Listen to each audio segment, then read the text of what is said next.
నమస్తే, welcome to our channel. నేను అంకిత. Telangana CM భద్రతపై అనేకమైన అనుమానాలు వ్యక్తమవుతున్నాయి.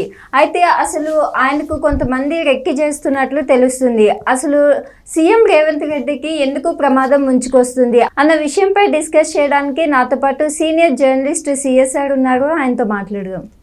Hi sir. హలో సార్, ఇప్పుడు చూస్తే సోషల్ మీడియాలో అనేక ప్రచారాలు జరుగుతున్నాయి. తెలంగాణ సీఎం రేవంత్ రెడ్డి భద్రతకు అసలు ఏమైతుంది, ఎందుకు ఆయన పైన ఇట్లా ఉంది, సెక్యూరిటీని ఎందుకు పెంచాలి అనుకుంటున్నారు? తెలంగాణ ముఖ్యమంత్రిగా రేవంత్ రెడ్డి గారు బాధ్యతలు స్వీకరించిన తర్వాత ఆయనకు ఉన్నటువంటి సెక్యూరిటీని కనుక మనం గమనిస్తే ఏ రాష్ట్ర సీఎంకి అంత సెక్యూరిటీ లేకుండా లేదు. అంటే దాని అర్థం ఏంటంటే చాలా తక్కువ సెక్యూరిటీ ఉంది ఆయనకి. ఇప్పుడు ఆంధ్రప్రదేశ్ ముఖ్యమంత్రి చంద్రబాబు నాయుడు గారికి తీసుకుంటే Z+ కేటగిరీ ఉంది. ప్రతిపక్ష నాయకుడిగా ఉన్నటువంటి జగన్మోహన్ రెడ్డి గారిని తీసుకుంటే ప్రతిపక్ష నాయకుడు కాకపోయినప్పటికీ కూడా ఆయన ఒక ఎమ్మెల్యే అయినప్పటికీ కూడా ఆయనకి ఒక 58 మంది సెక్యూరిటీ ఉంది. ఇప్పుడు కేసీఆర్కి సెక్యూరిటీ ఉంది ప్రతిపక్ష నాయకుడిగా. కేసీఆర్ గారు ముఖ్యమంత్రిగా ఉన్నప్పుడు ఆయనకున్నటువంటి సెక్యూరిటీ చాలా పకడ్బందీగా ఉండేది. సరే, ఆయన ఎక్కడికి బయటికి పోరు, అసలు మామూలుగా అయితే ప్రజల్లోకి పోయిన సందర్భం తక్కువ. కేసీఆర్ గారు ఆయన ఫామ్ హౌస్ లేదంటే ప్రగతి భవన్లో ఉండేవాళ్ళు, అంతకుమించి ఆయన ఎక్కడికి పోలా. కానీ రేవంత్ రెడ్డి గారి విషయం వచ్చేటప్పటికి రేవంత్ రెడ్డి గారు ఆయన ప్రజల్లోకి వెళ్ళిపోతున్నారు. ప్రజల్లోకి స్వేచ్ఛగా ఆయన వెళ్ళిపోతున్నారు. ముఖ్యమంత్రి అయినప్పటికీ కూడా ఒక సామాన్యమైనటువంటి పౌరునిగానే వెళ్ళిపోతూ ఉన్నారు. ఇప్పటి వరకు ఆయనకి పెద్దగా థ్రెట్ ఉంటుంది అనేటువంటి సంకేతాలు లేవు. జనరల్గా నిఘా సంస్థలు ఎప్పటికప్పుడు అబ్జర్వ్ చేస్తూ ఉంటాయి. ప్లస్ సెక్యూరిటీ ఎంత ఇవ్వాలి ఏంటి అనే దాని మీద కూడా రివ్యూ పెట్టుకుంటూ ఉంటాయి. ప్రతి 3 నెలలకి, అవసరమైతే ప్రతి నెలకి కూడా రివ్యూ పెట్టుకొని ఒకవేళ అవసరమైతే కనుక సెక్యూరిటీని పెంచుతూ ఉంటాయి. కానీ తెలంగాణ ముఖ్యమంత్రి రేవంత్ రెడ్డి గారికి ఉన్నటువంటి సెక్యూరిటీ చాలా తక్కువ.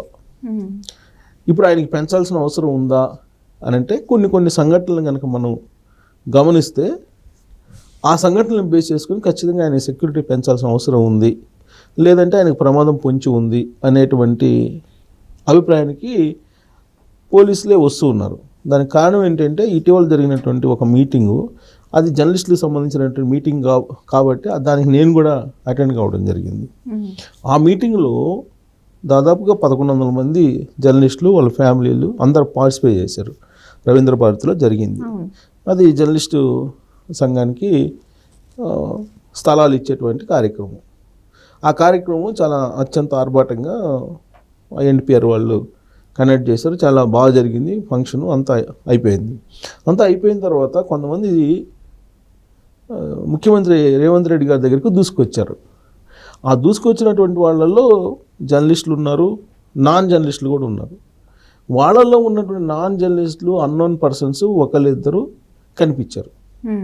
ఆ ఒకళ్ళిద్దరు ఎవరు అనేది ఇప్పటివరకు బహుశా పోలీసులు ఐడెంటిఫై చేయలేదేమో. ఐడెంటిఫై చేయాలనుకుంటే చేయొచ్చు, అదేం పెద్ద ఇష్యూ కాదు. అంత సీరియస్గా పట్టించుకోకపోయి ఉండొచ్చు. ఇప్పుడు అక్కడ డయాస్ మీద మినిస్టర్స్ 2 ఉన్నారు, మేయర్ ఉన్నారు, తర్వాత ఇంకా పొలిటీషియన్స్ ఒక 2-3 ఉన్నారు, తర్వాత ఈ హౌసింగ్ సొసైటీకి సంబంధించినటువంటి జర్నలిస్టులు ఉన్నారు. మిగతా ఎవరికి కూడా పర్మిషన్ లేదు అక్కడ. జనరల్గా సీఎం పార్టిసిపేట్ చేసేటువంటి మీటింగ్లో డయాస్ మీద ఎవరెవరు ఉంటారనేది ముందుగానే వాళ్ళ సెక్యూరిటీకి ఇన్ఫర్మేషన్ ఉండాలి. అంతకు మించి ఒక్కళ్ళను కూడా అలౌ చేయడానికి లేదు. కానీ అక్కడ ఆ మీటింగ్ చూస్తే కనుక పర్మిషన్ ఉన్నటువంటి వాళ్ళతో పాటు పర్మిషన్ లేని వాళ్ళు కూడా అక్కడ కనిపించారు. అది కూడా అన్నోన్ పర్సన్స్ కనిపించారు అనేది ఆ రోజున కొన్ని సోషల్ మీడియాలో వచ్చినటువంటి న్యూస్.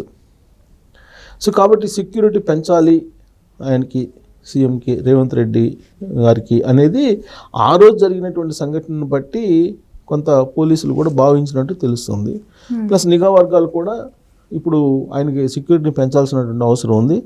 ఇప్పుడు జరుగుతున్నటువంటి పరిణామాలు తెలంగాణలో కనుక ఒకసారి బేరీజ్ వేసుకుంటే ఖచ్చితంగా ఆయన సెక్యూరిటీ పెంచకపోతే కనుక కొంత ప్రమాదం ఏమన్నా పొంచి ఉంటుందా అనేటువంటిది కూడా అనుమానాలు వ్యక్తం అవుతున్నాయి. ప్లస్ ఇప్పుడు బీఆర్ఎస్ పార్టీ వాళ్ళు వ్యవహరిస్తున్నటువంటి తీరు చూస్తే కనుక వాళ్ళు కొన్ని సమస్యలను క్రియేట్ చేస్తూ ఉన్నారు.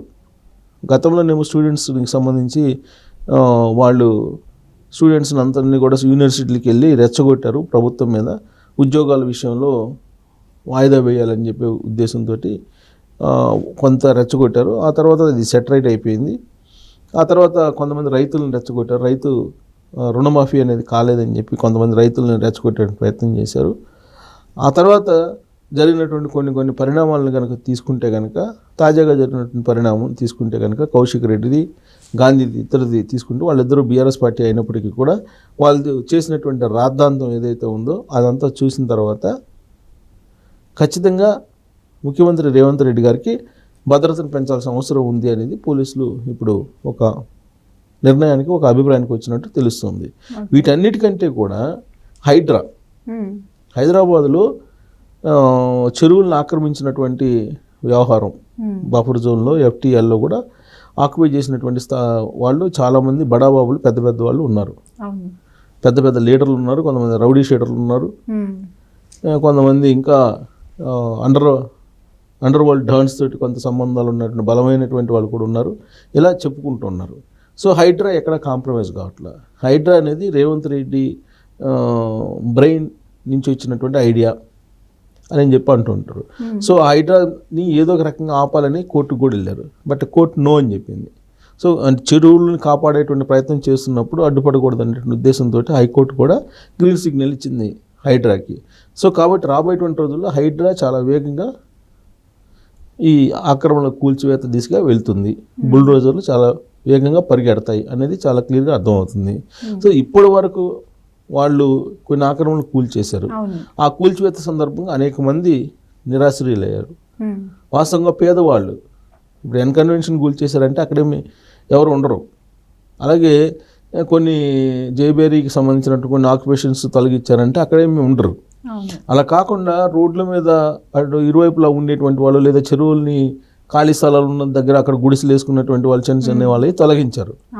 వాళ్ళు ఎప్పటి నుంచో అక్కడ ఉంటున్నారు, నివాసం ఉంటున్నారు. ఇప్పుడు పొమ్మంటే ఎట్టబోతాం అని చెప్పి వాళ్ళు ప్రశ్నించినప్పటికీ కూడా ఆల్ ఆఫ్ సడన్గా వాళ్ళ ఉండేటువంటి ఇళ్ళని కూల్చేశారు. సో దాంతో చాలామంది చాలా ఆగ్రహంగా ఉన్నారు. ఈ ఆక్యుపేషన్ చేసి ఉన్నటువంటి వాళ్ళలో కొంతమంది రేవంత్ రెడ్డి గారిని సోషల్ మీడియాలోనే చాలా రకంగా దూషిస్తున్నారు. కొంతమంది ఆగ్రహం వ్యక్తం చేస్తున్నారు, కొంతమంది నాశనం అయిపోవాలని శాపం పెడుతున్నారు. ఇట్లా రకరకాలు చేస్తున్నారు. అంటే ఆక్రోశంగా ఉన్నారు చాలామంది. ఇప్పుడు వాళ్ళల్లో క్రైమ్ థింకింగ్ ఉన్నటువంటి వాళ్ళు ఎవరైనా ఉంటే అప్పుడు ప్రమాదం తలపెట్టేటువంటి ఆలోచన ఉంటుంది. ప్లస్ దానికి తగ్గట్టు ఇప్పుడు ఉండేటువంటి బీఆర్ఎస్ పార్టీ యాక్టివిటీస్ ఇవన్నీ చూస్తుంటే వాళ్ళకి మద్దతుగా మాట్లాడుతున్నారు. సో వాళ్ళు వీళ్ళకి కనుక మద్దతు ఇస్తే వాళ్ళు ఏ స్థాయికైనా వెళ్ళిపోయేటువంటి అవకాశం ఉంది. సో దాన్ని ఒకవేళ వాళ్ళని కనుక రెచ్చగొడితే భావోద్వేగాల నడుమ ఏదైనా కావచ్చు. తెలంగాణ ఉద్యమప్పుడు కూడా ఇదాన్ని చేశారు బీఆర్ఎస్ పార్టీ వాళ్ళు, ఆ రోజు ఉన్నటువంటి టీఆర్ఎస్ పార్టీ వాళ్ళు. భావోద్వేగాలను రెచ్చగొట్టి కొంతమంది సూసైడ్ చేసుకునేటట్టు చేశారు, ఆత్మాహుతి అని చెప్పి. దాన్ని ఆత్మ బలిదానం అని చెప్పేసి దానికి ఒక పేరు పెట్టారు వీళ్ళు. సో కొన్ని నిజంగానే జరిగినాయి, కొన్ని ఏమో వీళ్ళు క్రియేట్ చేశారని చెప్పి వాళ్ళ మీద ఆరోపణలు ఉన్నాయి. సో ఇలాంటి ఉద్రిక్తలను రెచ్చగొట్టడం, భావోద్వేగాలను రెచ్చగొట్టడం, దాని నుంచి రాజకీయం చేయడం అనేది బీఆర్ఎస్ పార్టీకి వెన్నతో పెట్టిన విద్య. ఆ క్రమంలో ఏమైనా ప్రమాదం తలపెట్టేటువంటి అవకాశం ఉంది అనేటువంటి ఉద్దేశంతో తెలంగాణ పోలీసులు కొంత అప్రమత్తం అయ్యారు. ఇప్పుడు రేవంత్ రెడ్డి గారికి ఉన్నటువంటి భద్రతను ఖచ్చితంగా పెంచాల్సిన అవసరం ఉందని చెప్పి ఈ సంఘటనలన్నీ కూడా చెప్తూ ఉన్నాయి. సో రాబోయేటువంటి రోజుల్లో మరి రేవంత్ రెడ్డి గారికి భద్రత ఖచ్చితంగా పెంచేటువంటి అవకాశం ఉంది. పైగా ఇంతకు ముందులాగా ఆయన స్వేచ్ఛగా ప్రజల్లోకి వెళ్ళడానికి కూడా అవకాశం లేదు. ఈసారి సెక్యూరిటీ మొత్తం చూసుకొని వెళ్ళాల్సినటువంటి పరిస్థితి ఏర్పడింది. ఒకవేళ కనుక అది కాకుండా వెళ్తాను అని అంటే ఎటు నుంచి ప్రమాదం పొంచి ఉంటుందో తెలియనటువంటి పరిస్థితి ఇప్పుడు తెలంగాణ ముఖ్యమంత్రికి పొంచి ఉందని చెప్పి మనం చెప్పచ్చు. Okay, thank you sir. Thank you.